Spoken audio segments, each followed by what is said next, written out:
All right, welcome to week 6. We're here Friday, week 6 of Edge of Eternities. We are kicking off the week here right at the turnover with a very, very fun set of feature matches. I got Adam E here with me. How's it going today? Going great. How are you? Not too bad. Looking forward to this matchup here. When looking at the records of these players, one being Nick L, and being Jack H, you don't have to look very far because they're 1 and 2 on the standings to start week 6. So they're both 20 I and think they set 5. this one up as Yeah.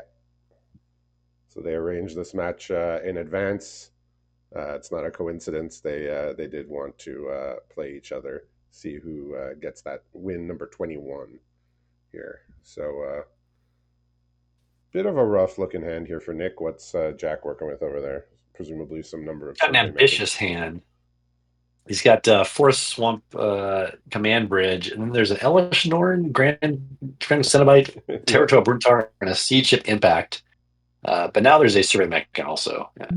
So Okay. Well. it's, Well, now if Nick all doesn't is do much right. for a while, it's going to be hard. Yeah. Well, now that he's drawn a survey mechan, all is right with the world, right? Exactly.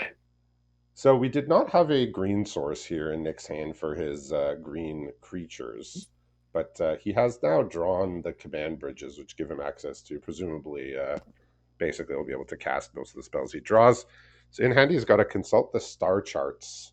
He's got Intrepid Tenderfoot, Invasive Maneuvers, and Karuga, the Macro Sage. So not running it as a companion. That one's a little hard to pull off, but. Yes, so a couple powerful rares in hand and a removal,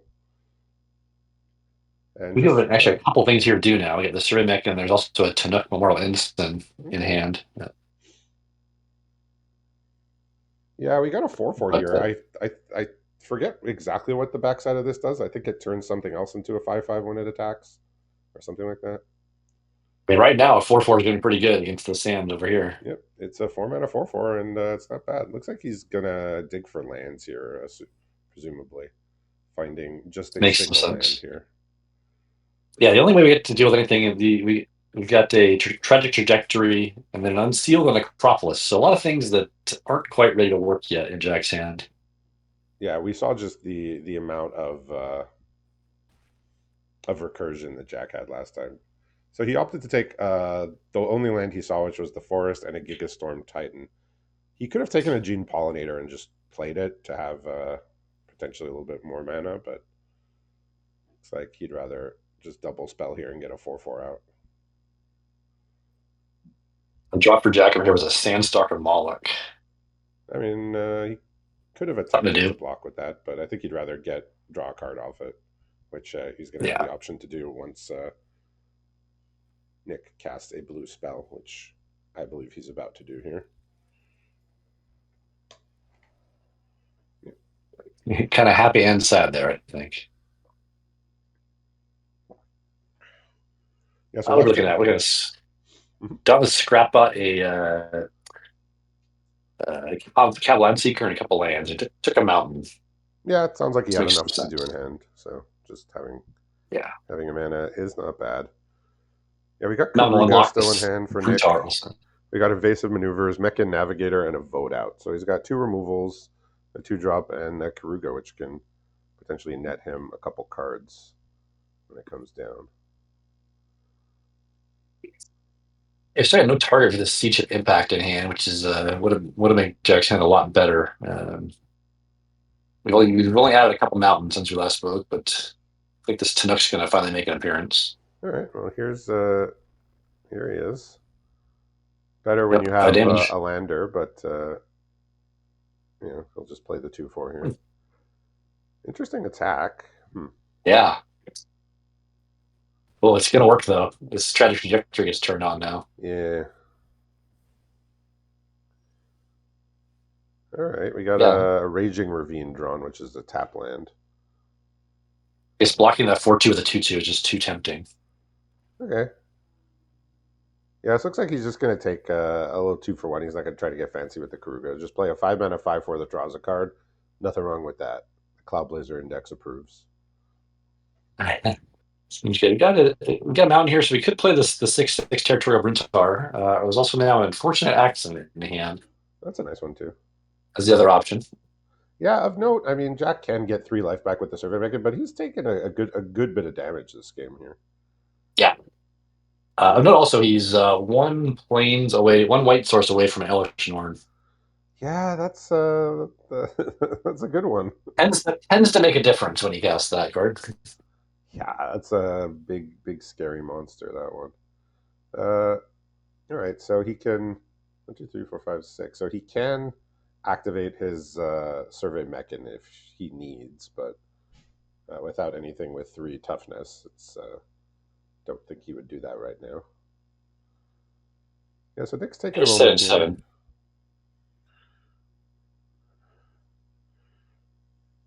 So he's got 3 removals here. Presumably he's going to use one of them. Likely being the vote out. Recommend he target the Tanook of the two options. Well, I mean, I don't think Arena will allow him to target other creatures. It's nice it doesn't let you make mistakes like that. I mean, yeah, you could target something with ward and then just choose not to pay the ward. That's true.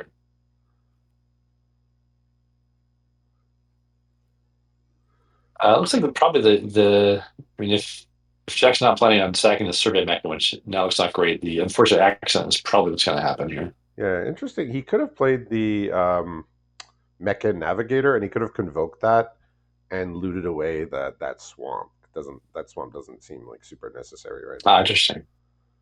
But I think a good play.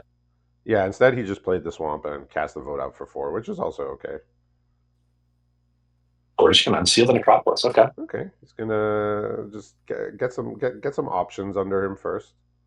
Oh right, this Moloch has flash. Yeah, Sandstalker Moloch can come back.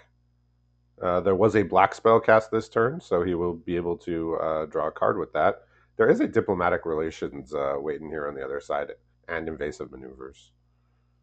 So Oh, yeah, looks like he's we're gonna going to force the force chump. he's gonna force the survey mechan to jump here, which is about the best Absolutely. outcome you can hope for from a survey mechan. Didn't get Ooh, this to Moloch. didn't We're get looking to at activate a it. couple biggies. Colossal Rattleworm and the Harmonious Growth Strider are the options here.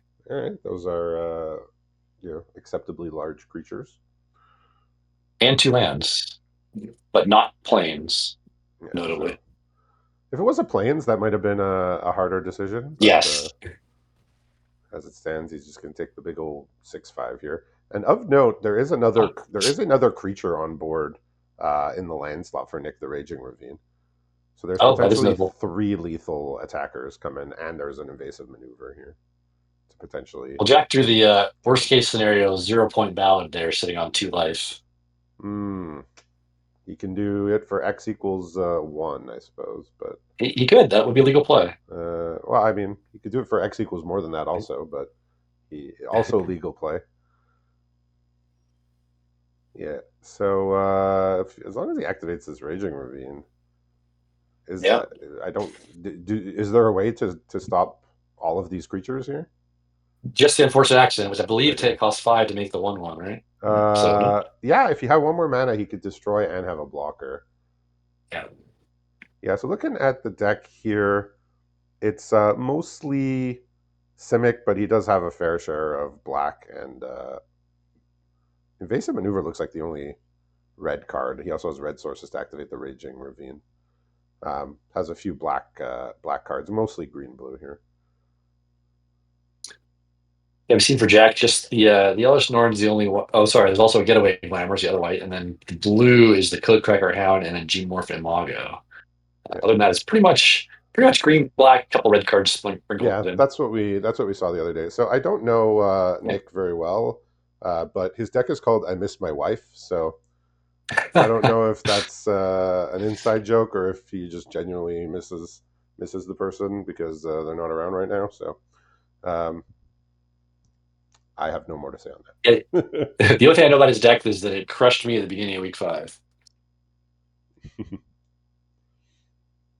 So he's looking through here. He did. Um, I didn't catch what he took out, but he brought in a couple of Mechan shield mates. The 2 mana 3/2. Maybe he's thinking I want to go a little faster. But I mean, those are dependent on Oh, having artifacts be cast. Like he didn't see removal here aside from the tragic trajectory, so maybe he's thinking if I drop the curve a little bit, it's gonna catch him off guard. Maybe.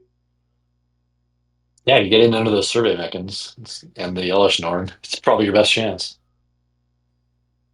Yeah. So he did put those in, but again, those aren't always going to be able to attack every time that you play them on turn two. They're not always going to be able to attack in the subsequent turns. All right, we got a pretty well. I would say shaky hand. It's going to be highly dependent on an all fate scroll. What's Jack got there after the mulligan? We mulliganed a one lander into a pretty nice Plains Command Bridge Swamp Tragic Trajectory Edge Rover Galactic Wayfarer, and now we have a Dauntless Scrap on also. So All right. very nice start here. Yeah. So there was a command bridge off the top, which kind of cleans up the somewhat messy mana situation for Nick. He's got an all fate scroll also. He's got the Gigastorm Titan. He's got the Hermit that we saw last game, the 4/4. Consult the star charts and Raging Ravine. Someone's added a grab kill It feels like here. there was kind of like two types of decks in the league. The decks that could use All Fate Scroll and Survey Mechan, and the decks that couldn't. I'm not saying one's better than the other, but I see the decks with scrolls and Mechans winning a lot.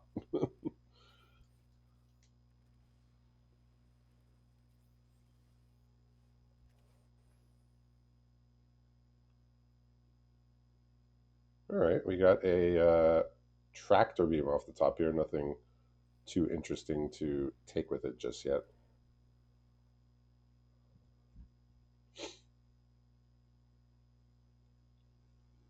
You good, Adam? You there?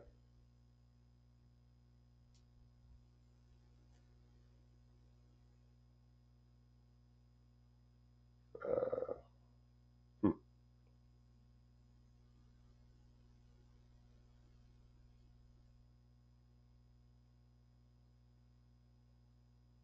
okay. Uh, Adam seems to be having some Oh, internet difficulties. yeah, sorry about Okay. that. Yeah. Sorry for those who are watching the Seems like video it might be and me back. switch Hopefully it back and stays. forth. Yeah. Apologies to those watching the video afterwards with me switching in and out of the full screen mode to see what was going on. Yeah, Jack kind of having like a weird aggro start somehow. Not exactly aggro, but he's just playing stuff and opponents not playing as much stuff. Might be back, and yeah, this is this is Yeah, gone very it's well for Jackson's. I cut yeah, out. yeah, kind of not exactly how you're intending to play games, but it seemed to work. So, what can you do here? Engineering, play a land. It's just not enough. He can tractor beam something, but it's still not enough. He can look at the top six for something, but then he only has 3 mana. Yeah, just yeah. I mean, not exactly an aggro start since Jack's first creature was a 3 drop, but it was a very assertive start to the game where Nick was sort of just muttering around with slower cards. It goes sometimes. Play some 3 drops and they get in there. It looks like he's immediately taking the Mech and Shield mates out. He's like, I don't know how good that plan was. Maybe on the draw, I'll just put back in my. Okay, so it looks like he put back in a Biosynth Burst, Intrepid Tenderfoot, an Invasion of Ixalan. And the cards that he took out were the two Mech and Shieldmates and a Rust Harvester. So be interesting Considering to a hear about what that sideboard plan exactly was about. But I mean, all the cards that were brought in and the cards that were taken out are about, none of them are super exciting. added a wary thespian over here. He's hooked a few cards, trying to decide what to take out. No decision yet. Yeah, it looks like it might be a whole carver coming out. Yeah, get that cat in the deck. Absolutely, get that kitty cat in the I deck right now. mean, I don't understand why you don't just play all your cast to begin with. I mean, that one's just good. I think. I agree. I think faced with the decision of that versus Hull Carver, I think I just play the thespian. Yeah, Oh, whole carver's back. during the first like 3-4 turns of the game, they're going to trade for the same cards, uh, and the Wary Thespian gets you a little bit of value. We put the hull cover back in and took out a Mourner Surprise. It's a little less recursion, a little more just straight creatures. Okay, interesting. All right, got a decent hand here from Nick. Jack looks like Another he's one mulled lander over into. here. He mulled into a Well, we very get a assertive hand last time, so yeah, decent two. It's gonna be able to start with a Beamsaw Prospector. And there's some fours and a Territorial Bruntar. right, so we got a good dog here with the Code Cracker Hound. We have a Psionicist and a Mouth of the Storm and a Tenderfoot, Intrepid Tenderfoot.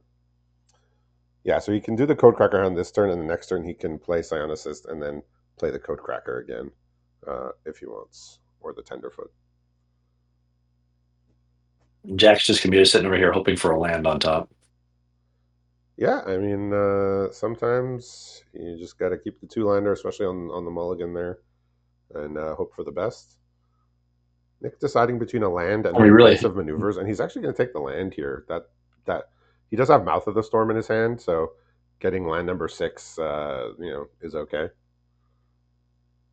sure, we did not draw land. We drew a Dauntless Scrap Bot Yeah, Nick's instead. gonna at least definitely pull ahead here on board. Ooh, now he sees an anti-causal vestige as one of his choices here. Yeah, it's gonna be a good one. All right, here comes the scrap bot. So perhaps just before this game might have spiraled out of reach for him. Yeah, it seemed like just in time there. That was kind of the last chance to draw land, probably. Yeah, so now he can warp in the vestige, play something else, and then get a free card in play after that if he wants. Yeah. Oh, right, So the Sonicist. yeah, so That's right now he has a land and a gene pollinator. I'm thinking he's gonna put in. I mean, I guess either one is like putting in a land. So because he does have the Mouth of the Storm that he wants to cast next turn. I think at that point you just do the Gene Pollinator thing because the land has haste. Okay, it looks like he's just putting in the land. He wants the guaranteed Mouth of the Storm next turn. If he puts in Gene Pollinator, it might Makes die. Jack does have board wipes and whatnot. Yeah, And fair enough. That's why he's this is gonna 20 and be 5 and I'm 15 and 10. yeah. I mean, Jack's at 20, so he's not he's not in danger of dying in the next 1 or 2 turns. But it's this is gonna hurt. Oh yeah, facing down quite a lot here. Yeah, now there's a 6/6 flyer. If you can't remove that, then he definitely is in danger. There is a grab kill, but he does not have the word two. He's got one more land here. Mm. Ooh, if he does have a So he, lander here, so he's gonna have to take another 6, but and then still deal with the 7/5 that's coming down. oof. So it's all shades of bad for him.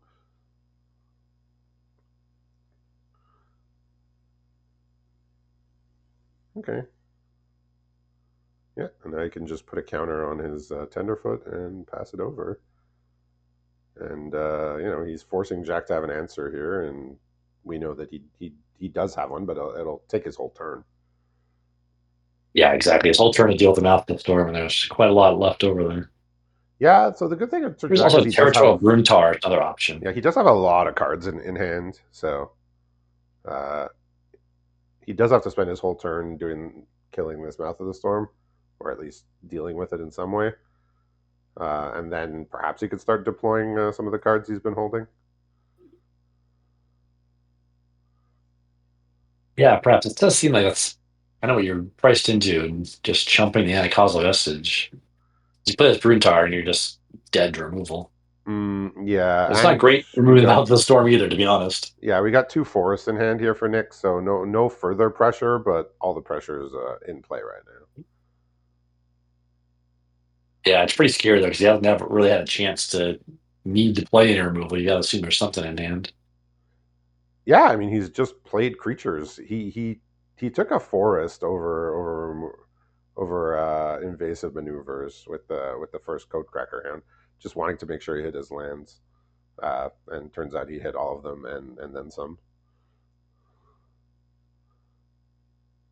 Love it when a plan comes together. I mean, the plan here is Mouth of the Storm. Looks like he's going to go for the Survey Mechan. Interesting. Yeah, we're gonna keep instead of playing a Beamsaw Prospect, we're keeping up Seed Ship Impact, apparently. Huh, okay. Not too many desirable things to destroy with that. Cryogene Relic finds another Yep. land here, and he finds another relic. So we get a couple more redraws, and there's a Mechanizoa, so that's infinitely more useful than the lands he's been finding. Is that probably not quite lethal? Five, I think. So he's gonna tap down the beam saw. I think he's thinking now if he wants to attack everything or not. Jump trade, taste take five. Nah. Okay, he's just gonna go for the quote unquote favorable attacks rather than an attack all here. He's gonna respect the 2 mana that's being left up. Fair enough. Yeah, so Jack's probably priced into casting Sea Chip Impact on this Mechanizoa, if I had to guess. Yeah, I think that makes a lot of sense. I mean, Gotta do something with it. he can't really afford to allow it to go to exile and resolve again. No, for sure. Yeah, so his And Survey Snake too Mechan is gonna have the costs same problem.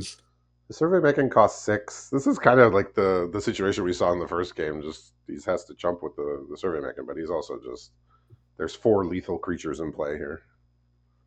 Even the little doggy Yeah, you could deploy is lethal two damage. creatures, or you can deploy two creatures or grab kill something, or play a Bruntar, or his options here. Yeah, I wonder what None of them happens if he incredibly grab. enticing. I wonder what happens if he grab kills last turn instead of the Survey Mechan and the Sea Chip Impact. He definitely has an extra 6 life to play with. So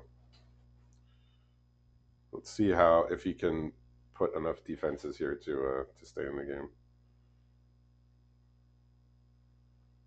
Because Nick's got very sizable Is threats. there a blocks? Is there a block stack that keeps him alive? Yeah, I suppose. No, No, because guess that's it. 1-7 and 1-6 power. So Nick, congratulations Oh, sorry. to Yes, yeah, it's Nick still six. Cal, Yeah. first player to 21 wins here in Edge of Eternities League, getting very close to cementing himself in the top 16, as it were. Both of them in good shape, but definitely congratulations to Nick on the win there. And thanks for watching.